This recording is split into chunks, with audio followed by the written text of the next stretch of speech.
Hey, Battle Bill here with another video, and today we're actually going to get into some Silph Arena Forest Cup battles. I know, this is like my second video on it, and the first one was like a week ago, and those were my first battles. My team's actually changed from then, and we're going to talk about that a little more in detail in just a moment. I have a set of 5 battles, and I have one Pokemon I want to focus on.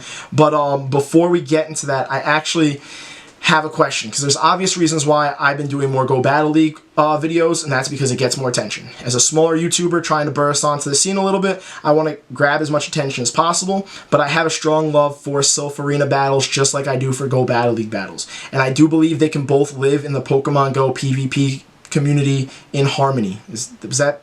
My grammar's going to struggle here. Anyhow, my point here is I would love to see both scenes grow together and just work. And I understand why Go Battle League works better and gets more views. It's because, you know, it's installed in your app. It's a lot easier to access, and there's a more accessible point of entry for you to do your battles for PvP. Especially if you don't like PvP, it's still easier and you earn rewards for it. So I guess if that's your main reasoning, I understand. But this, I guess, question goes to everybody, but mainly peeps from Long Island. So I'm not really trying to blow up my YouTube comments with, I'm not trying to blow up this video with views by asking for comments right now, but for people that live in the Long Island, New York area, if you want to just message me on Facebook and let me know, I would love to know why you either choose not to participate in Silph Arena battles or just lack the knowledge. And if you want me to do a video kind of just going through how you can participate in Silph Arena battles, I would even do that. It might be a little boring, but I'd try to cut it short and just kind of get to the point for that. And for those of you that don't live on Long Island, New York, and live further away, that do Go Battle League and don't do Silph Arena battles, if you want to let me know in the comments, I would appreciate it, just so I can get as much feedback and just get more of an understanding. I think I have the main understanding, but if it's a reason outside of that, please comment it. If you don't want to, then don't. I honestly just want to know. I really would love to see both of them work, and I kind of get why they don't, but I still want both. I still want both to work. I can't speak. I'm sorry. I've done this clip 10 times and I mess up my words every time. But I genuinely just want to see both be successful, and I do believe they both take different skill sets in Pokemon Go PvP. Alright, now that I got through that question, let's jump into the Forest Cup. I'll give a quick little reminder of what it is. There'll be a graphic on one of these sides, somewhere down there, going over, I don't know how I edit this, going over what the Forest Cup is. I'm going to read through it really quickly, but it involves Pokemon from generations 2, 3, 4, and 5, and you can only pick Pokemon of specific types, being Fire, Water, Grass, Bug, and Electric. There are a couple bans. Shadow Pokemon are banned, Tropius is banned, Genesect is banned. So that's the overview, and in these battles, my team of 6 consists of Minun, which is some spice, Mantine, Ferrothorn, Kingdra, the main focus of our video here, Heracross, I don't know why I'm pointing, and Castform. And I'm going up against my friend Tremolos. His team consists of Ferrothorn, Kingdra, Swampert, Vespiquen, Mantine, and Blaziken. So, without further ado, let's jump into the battles. When I was looking through his team, I kind of saw that Kingdra has a solid matchup against a majority of his team, and that Heracross could handle Ferrothorn, which was the main thing that Kingdra couldn't, and then Minun could deal with the possible Vespiquen and Mantine options on his team. So that's how I came up with this first team of 3, and now let's jump into the first battle out of this set. So we got a Kingdra on a Ferrothorn lead, and this is probably the main thing I didn't want my Kingdra to have to go up against. So what I'm going to do, though, is play it out as best as I can. I looked at my Switch menu to see what Pokemon I had, and I was kind of hoping I can get to my Octazooka before the Ferrothorn can go for the Power Whip, so I decided to shield, because obviously I couldn't. And what I'm going to end up doing is shielding this one. I'm going to go for the Octazooka, because Octazooka has a 50% chance at debuffing your opponent's attack. So I'm going to actually just stick with my Kingdra in this specific matchup and hope that his attack gets lowered. Notice I got the attack debuff. So now I can continue to Dragon Breath, and as much as that's resisted because of Ferrothorn's Steel typing, it still adds up. You can see it's already got him in the yellow. When he throws his Power Whip here, because his attack dropped, that did less damage. It still did a lot, but it did less damage than it would have done if I didn't shield the first one. So now I get to my next Octazooka. I'm kind of hoping for a debuff, but I'm also kind of hoping just to do some damage. Outrage is also resisted because of Ferrothorn Steel typing, and he decides to shield that one because he really wants to win out the situation, which he definitely can, even though I was able to debuff his attack. So I'm going to let this Power Whip go through. It's going to take out my Kingdra, and now I know I have Heracross, and I could have swapped it in, but I was afraid he would have brought a counter like Mantine to kind of essentially hard counter my Heracross, so I didn't want to get switch locked in that situation.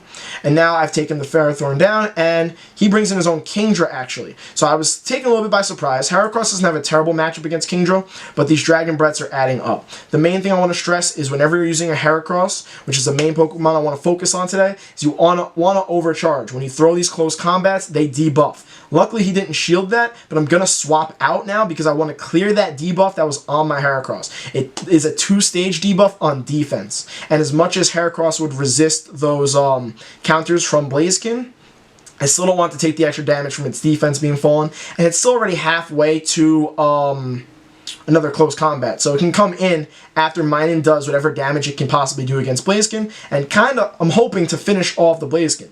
Luckily, Blaziken's glassy, so even though I only threw a discharge, the Blaziken had to shield the Minun's discharge. Now his Blaziken's able to counter me down. He definitely has energy, but I still have his shields here.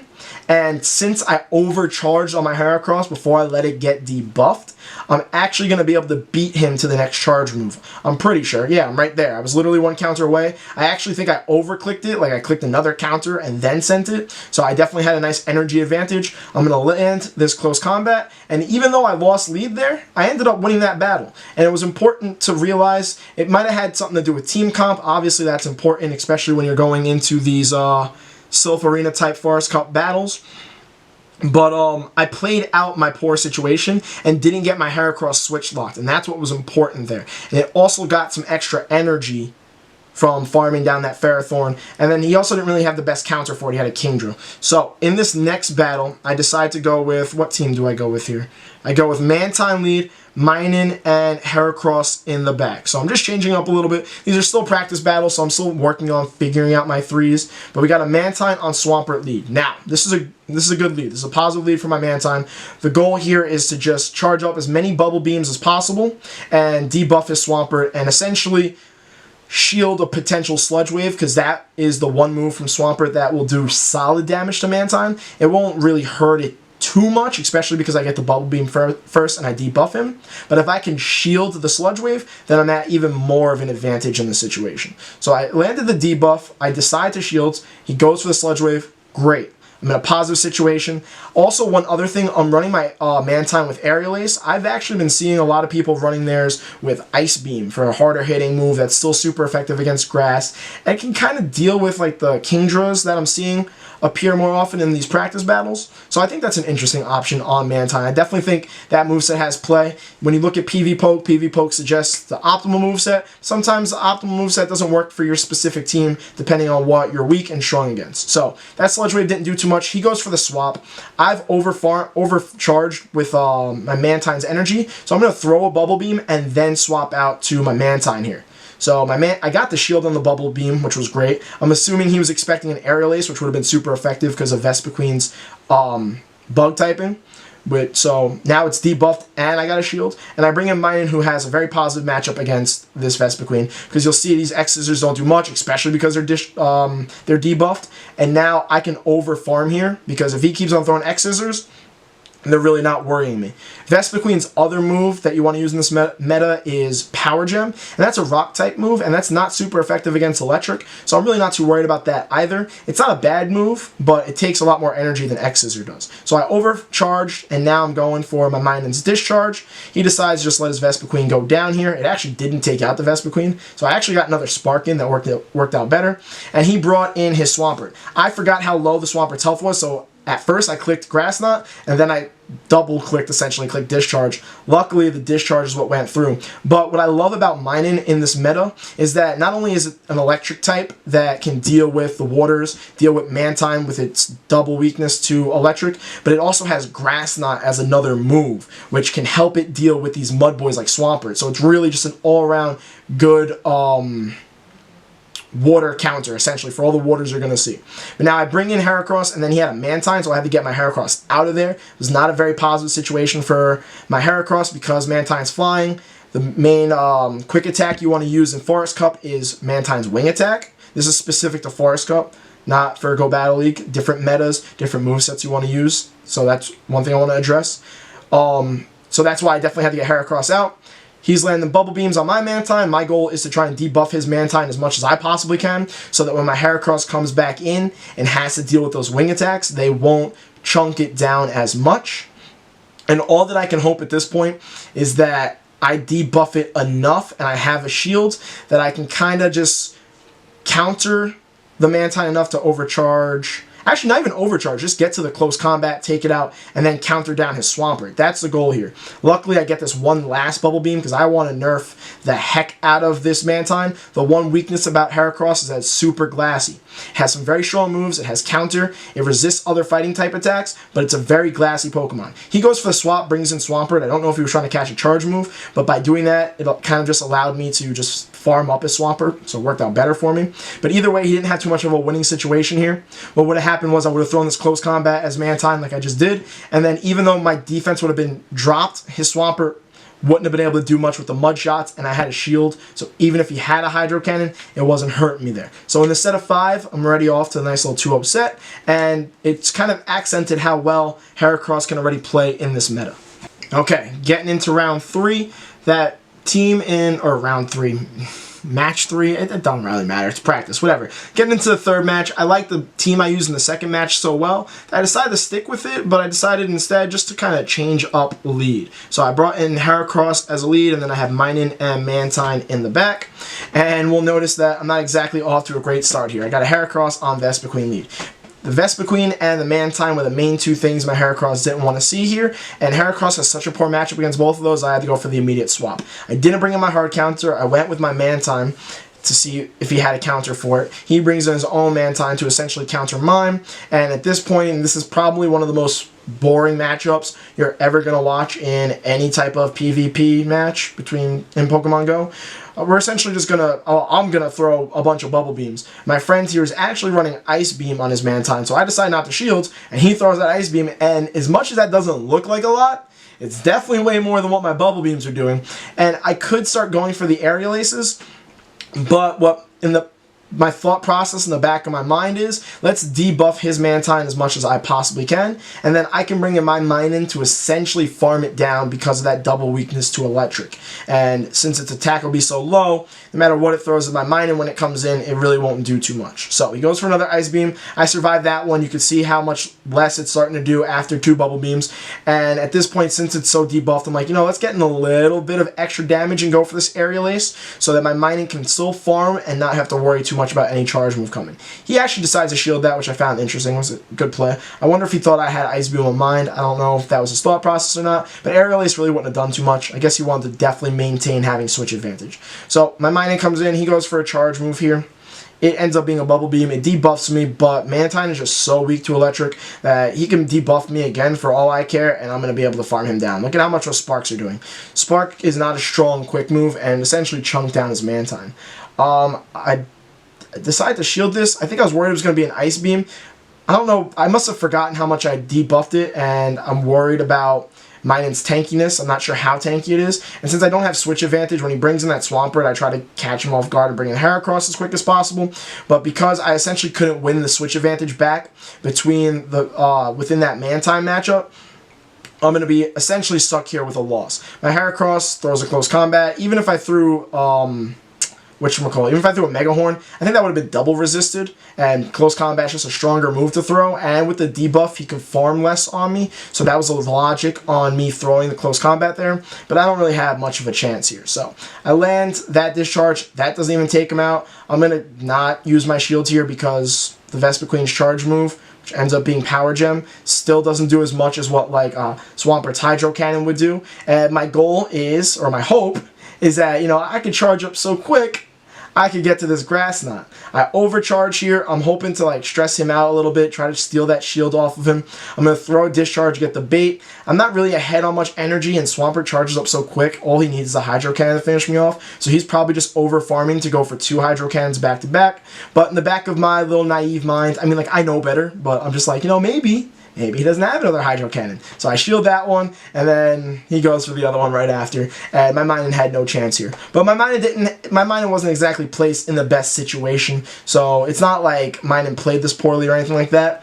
In a better situation where Minun had more of an energy advantage, or maybe had a shield advantage, can land that Grass Knot on the Swampert, it would one-hit KO. So Minun definitely has some play in this meta, I believe. I really haven't seen too many people using it, but I kind of like it so far. So we'll see how that goes as the meta continues to develop. But at this point, I decided to drop Minun because he keeps on bringing Swampert. So I'm like, you know, let's go with Ferrothorn. And he also brought the Vespiquen, and Ferrothorn has not a better matchup, but Ferrothorn's just bulkier, so it could deal with each of them a little bit better and handle his team. Because, like, the Power Whip would one-shot the Swampert, and then the Ferrothorn wouldn't really take super effective damage, or really any damage. I don't even know what I'm saying at this point. Ferrothorn's bulkier, that's my point. Hey, vey. I don't know what I'm trying to say. Anyhow, let's get into this match. I get a lead I'm looking for. I got Ferrothorn on Swampert. So, he doesn't have a choice but to switch out because Ferrothorn would absolutely demolish the Swampert. He switches into his own Ferrothorn, and this is where Heracross is going to come to shine. I'm just going to counter, and you're going to see how quickly they add up because of Ferrothorn's Steel typing. Now, I can resist his Power Whips, but Heracross is still very glassy, and if that Flash Cannon lands, it would get me in the red. So I definitely had to shield that. And honestly, even if you threw the Power Whip, it would take down like about 60% of my health. And luckily, because he threw a Flash Cannon, he couldn't get to another charge move, and I was able to just completely farm him down. Unfortunately, he brings in Vespiquen again, who, you know, kind of screwed up my Heracross in the last match. But we go from a strength of Heracross to one of its big weaknesses. I'm going to throw these close combats because, again, they'll do more damage than the Mega Horn will to the Vespiquen, and it'll debuff me, so when he takes out my Heracross, he won't be able to farm up as much energy. If you saw how much that one quick move did, it did that chunk. So that Vespiquen really couldn't get too much energy off my Heracross, luckily. So debuffing actually has some kind of positive play in those kinds of situations, especially like when Heracross is being walled. But regardless, he goes for a Power Gem, which I did not expect him to go for, and that takes out a huge chunk of my man time. And now I'm just going to go for this Bubble Beam. But luckily, I still have a Mantine on Vespiquen matchup here. And then in the back, I still have my Ferrothorn, which is going to have to deal with his Swampert. And his Vespiquen's practically done for. So I take out the Vespiquen here. And even though he has 2 shields, Swampert in this meta is running Sludge Wave and Hydro Cannon. And neither of those moves are going to really do that much to Ferrothorn. It will resist both of them. And now that I Bubble Beamed him, he decided not to shield, which, I mean, makes sense if you know a Bubble Beam's coming. But now he's still debuffed. So no matter what he throws, it's really not going to hurt me much. He has a shield advantage, but I still have a shield, so that's important. I throw the first Power Whip. He shields it. He's going for his charge move here, and I'm pretty sure I decided not to shield because I want to see how much a Sludge Wave would do if he goes for it. He goes for the Hydro Cannon, and you could see that's literally doing nothing here. So he doesn't have much play. I'm pretty confident that I'm surprised he actually goes for this charge move, but I'm pretty confident that he decides just not to even shield the next one. I decide to shield this in case it's a Sludge Wave. Ends up being the Hydro Cannon, but again, Sludge Wave is still resisted, so neither of Swampert's moves are really going to be doing too much for me, or too much to me. But now I'm going for the Power Whip, and oh, he does shield it. Why did he shield? I don't know. I guess he was just trying to play this out to the bitter end. He wanted to see how much. My memory is not serving me correctly. I apologize. But regardless, now he's going for another charge move. This match is going to play out exactly how I said it would. The Hydro Cannons are just not enough, especially now that they're debuffed. And I'm going to go for this last Power Whip. Honestly, I probably could have gotten away with Bullet Seeding the Swampert down. But this last Power Whip is definitely going to take out the Swampert and win me this match. So that's four practice battles so far, won 3 of them, which is always a nice feeling. And you definitely got to see some interesting play from Heracross. You got to see its strengths, its weaknesses, what it can cover in the Forest Cup a little bit. You know, you can only see so much in 3-on-3 battles, but those were some solid options. You can see what Pokemon it fits well with, something like Ferrothorn. But now let's get into the 5th battle and the final one of the set. Now, what I also like to do when I realize a team is having success in practice is I like to kind of reuse it in back-to-back battles, see how my opponent adjusts, and then maybe I'll just swap the lead. So I decide to keep the same team, but run Heracross as the lead, and he brings in Vespiquen again to counter my Heracross. So we're not really featuring Heracross as a strong lead here, but he's really just kind of hard countering it. So I don't know how he figured that out twice, but I got to swap Heracross out, bring in Ferrothorn, and just hope that he doesn't have a counter for my Ferrothorn in the back. Vespiquen can throw its X-Scissor. It's neutral, but it's such a small charge move that you're going to see it really doesn't do too much. I guess considering how much a lot of other resisted moves do, that's not too bad. But then he goes to his main counter for Ferrothorn and brings in his Blaziken, and now my Ferrothorn really doesn't have a chance. So I'm just going to throw this Power Whip. I'm going to throw as many charge moves as I can. He decides not to shield, and as much as that's resisted, it does about a third of his Blaziken's health. It just kind of goes to show how glassy Blaziken is. But I'm luckily able to get to another Power Whip here. And he decides not to shield that either. But I guess his logic was he kind of farmed me down. His Blaziken has a bunch of energy, and it still served its purpose. It kept switch advantage for him. And whatever I bring in is going to have to take a Blaze Kick or a Blast Burn like to the face or get shielded. So I bring in Heracross, hoping I could sneak in a counter before his charge move. I'm not able to. So I definitely have to shield this, so that my Heracross just doesn't completely go to waste. I could have gone to Mantine to kind of eat that, but Blast Burn still does a lot, and it probably would have done about half my Mantine's health, so I didn't want that to happen either. I just had to use a shield no matter what. He brings Vespiquen back in to counter my Heracross, so I go to Mantine, and he stays in long enough for me to get off a Bubble Beam here. Now, I don't know if he was just trying to eat my energy and then swap out his now debuffed Vespiquen, but he's staying in here longer than I remember and longer than I would have expected. So that kind of tells me that whatever he has in the back doesn't really work too well against my Mantine. He's going for a charge move. I expected the Power Gem this time, so I decided to shield. But now I'm at a 2 shield to 0 shield disadvantage. And he had a Kingdra in the back, actually. So that counters my Mantine just fine. Now he's at a 2 shield to no shield advantage. So honestly, I really don't have any chance in this match. Especially because I'm not running Ice Beam. I really can't deal any strong neutral damage. Aerial Ace is neutral, and I'm going to throw one here, but you're going to see that it really doesn't do too much. And then I have Heracross in the back, and even if Heracross can come in and farm down this Kingdra, not only does he have 2 shields, but both of my charge moves are not going to do much damage to his Vespiquen. So this match is essentially GG. I don't have any shields. He goes for the Outrage. He takes me out. I don't even know if I waste my time. Do I even waste my time throwing my charge moves? I don't remember if I play this out. Well, I keep on countering down, and you can see that those counters do a solid chunk to Kingdra. So that's always a positive. It kind of shows how strong Heracross's quick moves are. But here, I don't even know why I go for this charge move. He has 2 shields.